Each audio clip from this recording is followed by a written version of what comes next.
everybody. Thanks for waiting. I've got Coach here, and we'll have an opening statement, and then we'll take some questions. All right, again, just want to reiterate how proud I am of our guys and how they battled under incredibly adverse situations. Some guys were put in really tough spots, young players playing out of position with very little work, and I'm just really proud of the way the guys battled and came back on two separate occasions to close the thing there in the second half. So I'm not into moral victories, but I am proud of the way our guys have battled through some tough spots. Um, Now we've got plenty of work ahead of us. We turn our attention to Boston College, who's 3-1 and playing really well. You know, Coach Halfley's done a fantastic job in a very short time there. They're throwing the ball all over the place with 10,000 shifts and motions, and got some. The Flowers kid is explosive and fast, and the big tight ends catching balls. Defensively, playing a lot of man coverage, really sound in their schemes. Held some really good offenses to well below their average. So, going to be a tremendous challenge for us as we get ready to go this week. Mike Nislik, let's start with you. Yeah, Justin, when you watched the kind of the second half on offense with Hendon, what was he able to do to kind of get the guys moving the ball so efficiently down the field throughout that half? Well, he made some plays down the field. James Mitchell ended up with a ball that ended up being a huge, big play. Operated really efficiently, and we on the very first drive, I believe Trey, fought and battled for a ball on a third down that kept the drive alive. So, was really pleased with the way he played.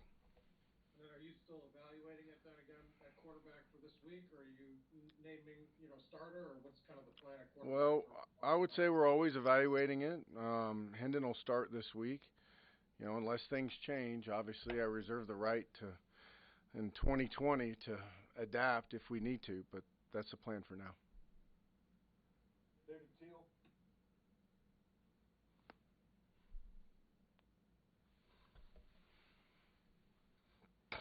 You mentioned adverse circumstances surrounding Saturday's game.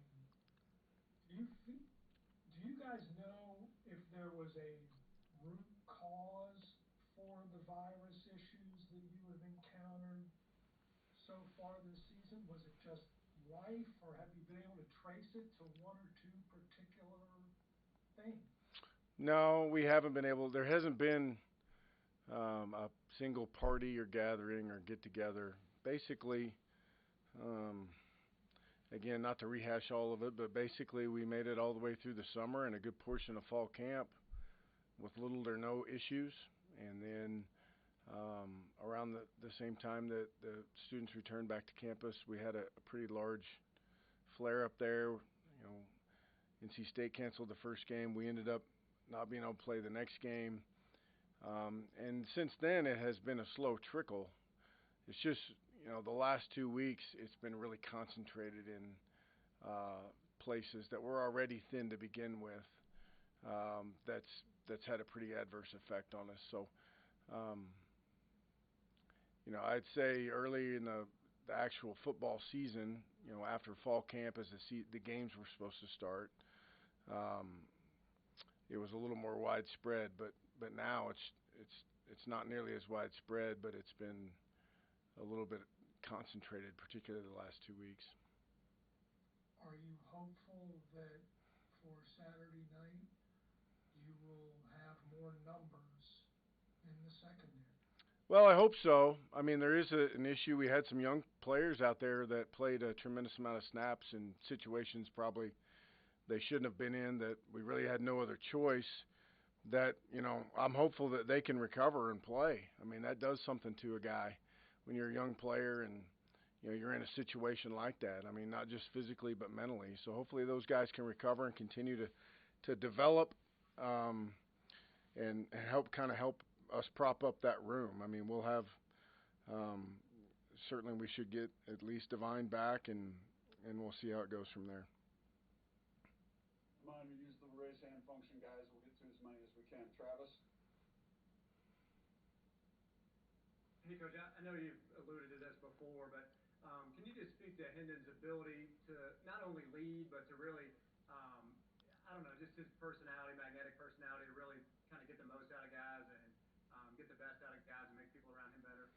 Yeah, I mean, he's got a pretty easygoing demeanor. I'd say he's a good communicator. You know, he's like, you know, a lot of guys, he enjoys sports. I think that's probably a common thread with him and many of the other players on the team, whether it's basketball or football.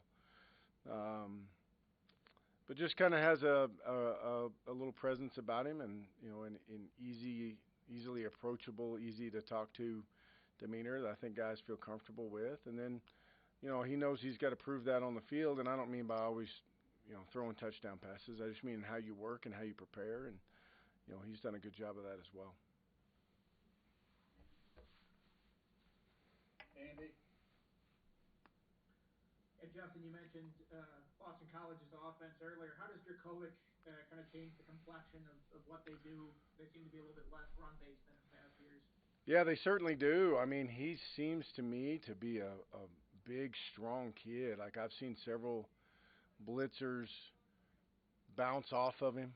You know, kind of a Ben Roethlisberger type. You know, a guy that's so big and strong that sometimes those guys have a hard time getting him down. You know, I've seen him throw, you know, the old 15-yard in cut all the way across the field on a rope. I mean, he seems to have a big, strong arm, and then some good personnel around him. So, you know, I was a little bit shocked a couple weeks ago when they only threw the ball, I can't remember, 17 or 19 times maybe against North Carolina, but we're right in the ball game. And then, you know, last week as I turned that film on and saw, you know, what they were doing and how they were doing it, makes them awfully dangerous. And, I think Deshaun Crawford was dressed on Saturday. I don't think he played. Is he closer to a return? And if he is, how much of a difference could he make in the middle for you guys? Well, certainly, yes, he is. And, you know, back to practicing full speed and, you know, has a chance to really contribute. As we've talked about over the last several weeks, you know, our plan is to play multiple people up front so that they can continue to play hard and give great effort, and he certainly would be a great addition back in the inside. You know, he was a productive player for us last year. Has been a very good player. He's just been battling, trying to knock the rust off essentially from not practicing for, you know, a good portion of time here. Norm. Justin, did you get a chance to look at the targeting penalty on Jamari and just sort of your take on that? And also, spinning off of that, obviously all of the issues that you had personnel-wise were because you're shorthanded this past Saturday. But how do you move forward this week as you wait to find out what your secondary is going to look like and some of those guys are going to look like, especially at the nickel spot? Who do you practice there? How do you kind of adjust moving forward, knowing you're not going to have Jamari there for half? Well, Shamari's was in the first half, right? Right. The targeting. Half is not the way it goes. Well, the targeting penalty I thought was a good call. I mean, it is a very difficult thing to. You know, I mean, those guys run, and you don't know if they're going to slide. And I'm not making an excuse. It's a penalty. It just puts you in a difficult situation sometimes, and we've got to be smarter football players than that. So that's, you know, that's a good call and a penalty. I do like, for whatever it's worth, I do like that they review it and they have to have all elements present to confirm the ejection. I think that's a good rule. So that's been good. I think that went into play last year. But, you know, in regards to the back end, you know, getting guys back in both corner and safety is going to help us. I mean, we were unable to even cross-train anybody because we didn't have anybody at the other spots. So, you know, getting some depth back at corner will certainly help us in some other places at least open up the possibility for us to be able to move some people around, um, and be ready to go. But you know, Tyree Rogers is going to work on academics. He's not playing this year. Nasir is out for the season, so those guys aren't returning. So we've got to take what we've got to find a way to make it work. Mike Barber. Yeah, Coach, looking at Hendon, even going back to last year when you made the switch to him, you guys seem to perform much better, particularly on third down with him in. Is there something about his skill set that lends itself to third down, or is it just he's a good player, so he's more likely to convert there? I don't know. I mean, I think certainly his mobility helps us on third down, maybe opens up opportunities. The quarterback run game or really our ability to run the tailback on some third downs has kind of, I think, helped eliminate some of the extravagant looks that some teams get to on third downs. It doesn't eliminate all of it by any means, but that's certainly in the back of their head, I think, sometimes when they're game planning. So that can help you limit some of the looks and maybe pare things down. But, and then the other thing is, Hendon understands what we're trying to get done, what we're trying to accomplish, trying to get things into third and a little bit more manageable. Sometimes with a guy that can run around a little bit is a little bit easier task as well. When you look at your defense Saturday, obviously we talked about the secondary and how depleted it was, and the safeties are a big part of run defense, I know, but how did you evaluate the front seven? Were they doing what they were supposed to be doing? Oh, I think we could have played better everywhere. We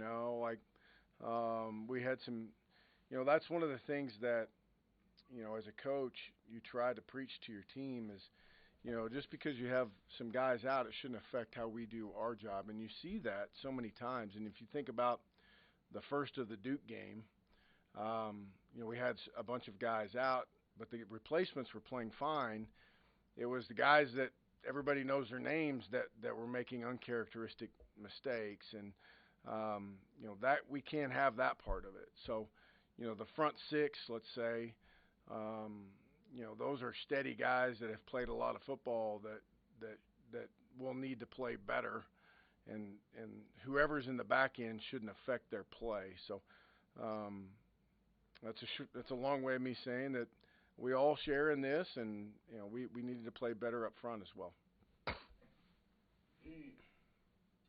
Yeah, Justin, just your impressions about the running game, particularly Khalil. I mean, Carolina giving up 54 yards a game over the first two games, and he, goes for 138. Just how impressive was that? Well, I thought I felt good going into the game that we could block them and make some holes. I felt even better when we got into the game about what the line of scrimmage was going to look like. Even without Tenuta, I still felt good. And Khalil, I think showed some really good patience on some of those run plays and kind of picking his way through there, and then at times forced the ball to the edge and made some big plays. We're going to have to be able to run the football versus everybody in order to have a chance to have success, and that's where it all starts with us. And I do think we left a couple plays out there, in the run game, quite honestly, some of it in the quarterback run game that we had chances to have a little bit bigger plays that we didn't. But I've been really pleased with the way Khalil's played, and by and large, our offensive line, I would say more than held their own. Jermaine. Coach, looking at all the adversity you've gone through with the team this year, the whole circumstance of things, a lot of young players have gotten opportunities to get playing time and play. Just talk about the value of the younger players getting these opportunities kind of in the next man up scenario. Well, I think some of it's been really good. I'm not sure how beneficial it was to some of those young players last Saturday, but I felt like they were in a little bit of an unfair situation. But it has been nice to see some guys get a little bit of playing time and not shrink from the spotlight, but be excited to go play and go try and compete. And I've seen some growth there. I still think guys like Nadir and JR, while they were put in really tough situations, they have bright futures. They continue to work and develop, and we can get them set in one spot and give them some practice time and some preparation time. They have chances to be good. So they've got to find a way to see the good in it and the development part of it and continue to push forward in order to get better. Hank? Hey, Coach, you guys have had reduced numbers of players unavailable each week. Do you feel like your guys maybe it got their attention the first week and they're being more careful? I don't know, to be honest with you. I wouldn't make that leap. I think it's had our attention the entire time, to be honest with you. I don't think it's not something that's been ignored or we've just turned our nose up at or scoffed at. It's been something we've taken incredibly serious through this entire time. So I don't feel that way, no. And with the shortages on the back end, you guys need to try to find more creative ways to create a pass rush to help those guys out? Well, I mean, we got to get them in a passing situation first. There weren't very many of those the other day. I mean, I don't know. Like, to me, we've got to hold up first and foremost better in the run game. We got to do a better job tackling. And then you get a chance to try and create pass rush or blitzes and pressures. But we didn't have ourselves in that situation very much on Saturday. One more. After guys have been unavailable for 14 days, how much does conditioning become a concern? Well, I wish I could just open it up and show you guys. It's really an issue, quite honestly. I mean, you get a guy that I haven't seen in 10 days, and the first day I see him is on the Friday walkthrough. I mean, I literally haven't seen the guy. And, he shows up and has got to play 75 snaps at a position he's never played. So, yeah, it plays a factor. I can tell you that much. But that's part of it. And, again, I hope you guys do me right by not portraying this like I'm complaining. I'm not. It's a situation it is, and we do the best that we can, and we plow forward. So, in short, does conditioning play a factor? You bet, absolutely.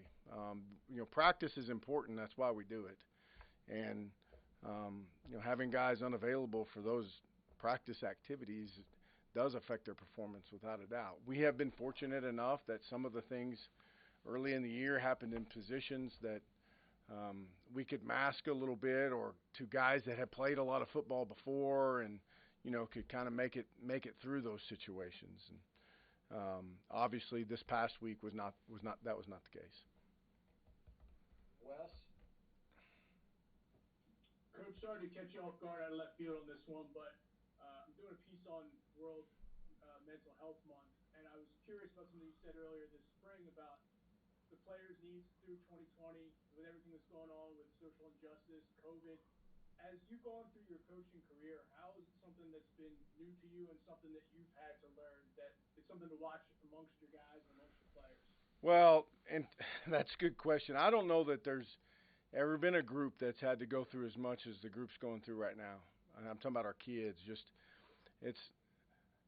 I don't mean to diminish the value of any of the problems that we're facing as a country, but it's like the perfect storm between all of the different elements that these young people, and I personally think we see it more in the young people, the effects of it in the young people, because they want to live their lives, and there are kids that are concerned about things, and we've all got our own experiences and our own backgrounds, and it contributes to who we are and how we view events that happen in our country or in the world. And I just know that if it's done one thing, maybe it has opened our eyes as a little bit older people to the things that these kids are going through.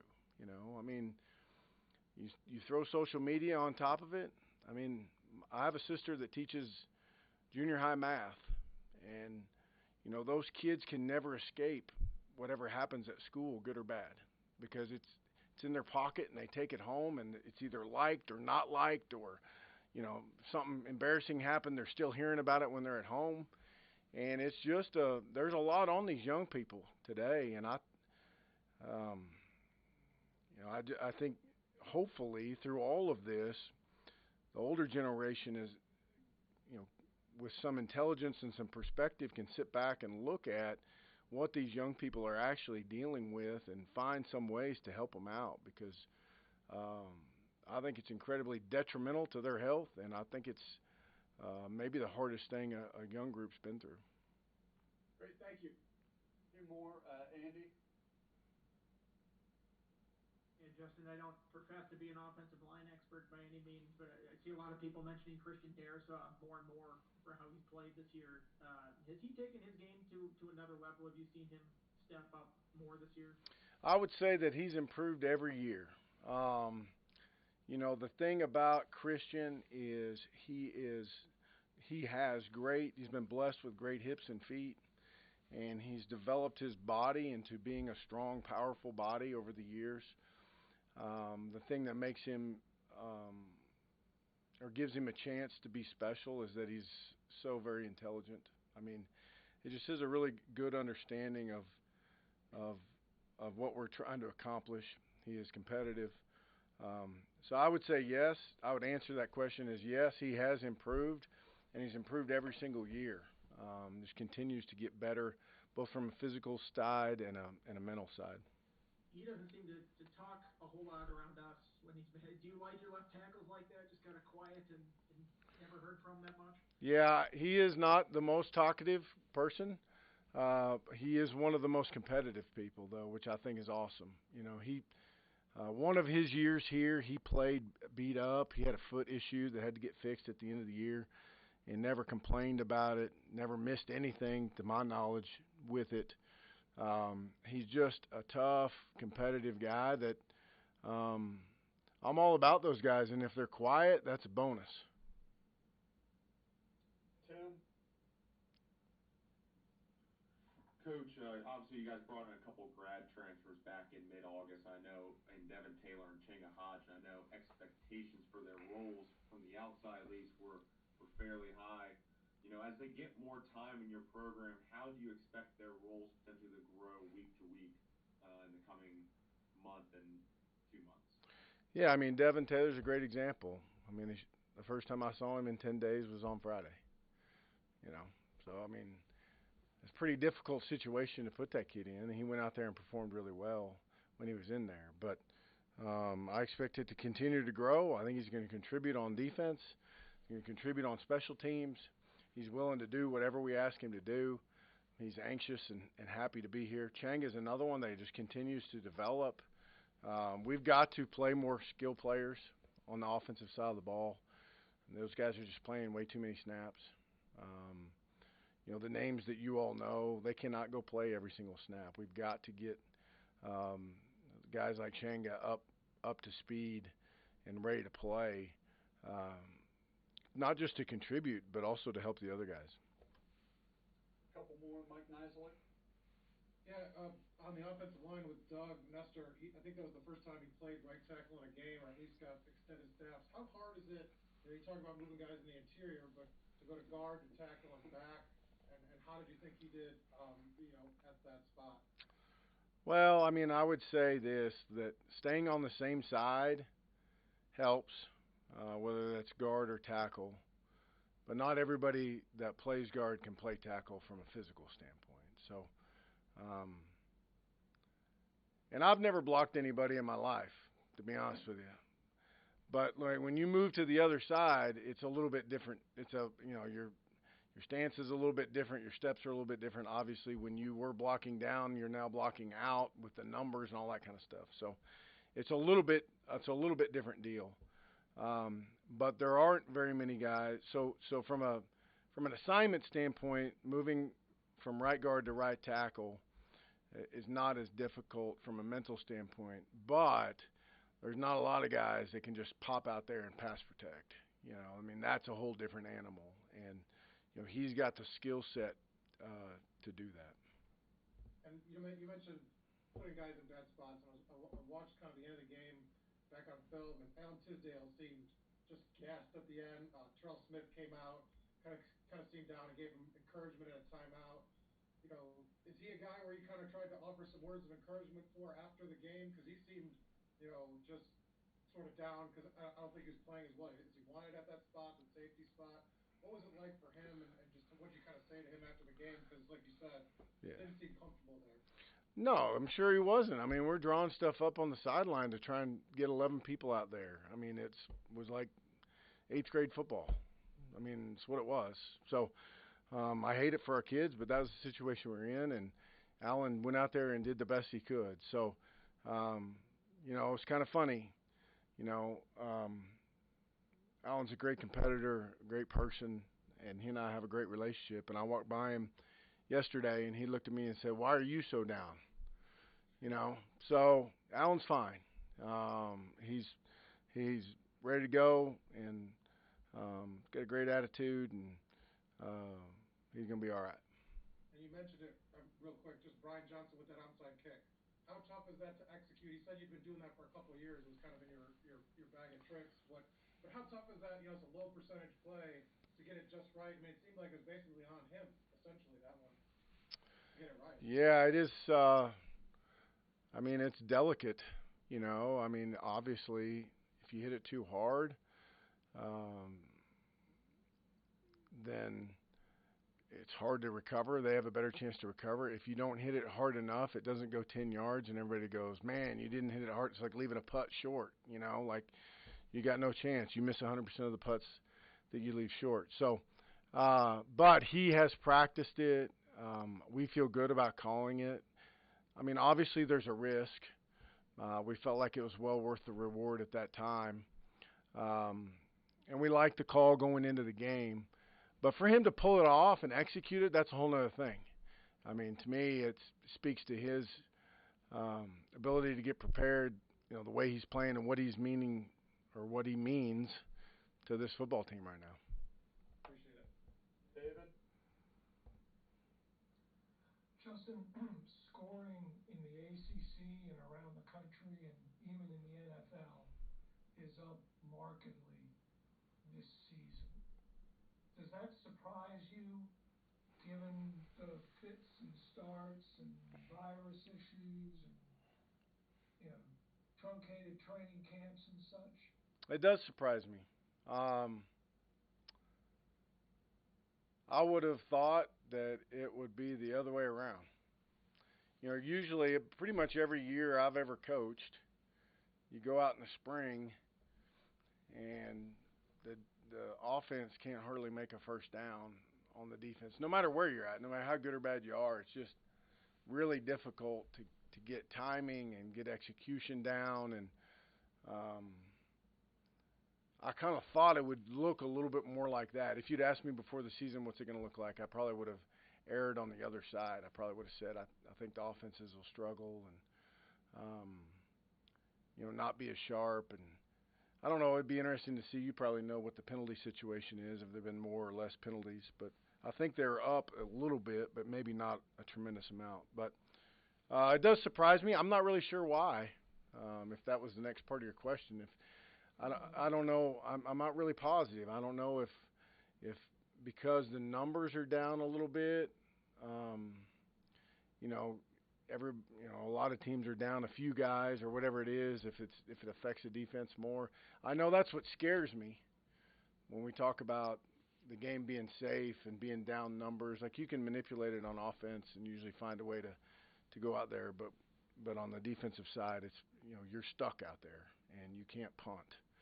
So being thin on that side is really scary. So I'm not sure why. Thanks. Mm-hmm. One more, Mike Barber.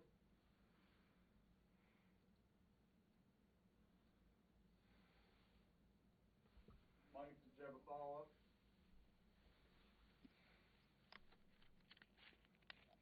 All right. Thank you, everybody. We'll have some student athletes tomorrow.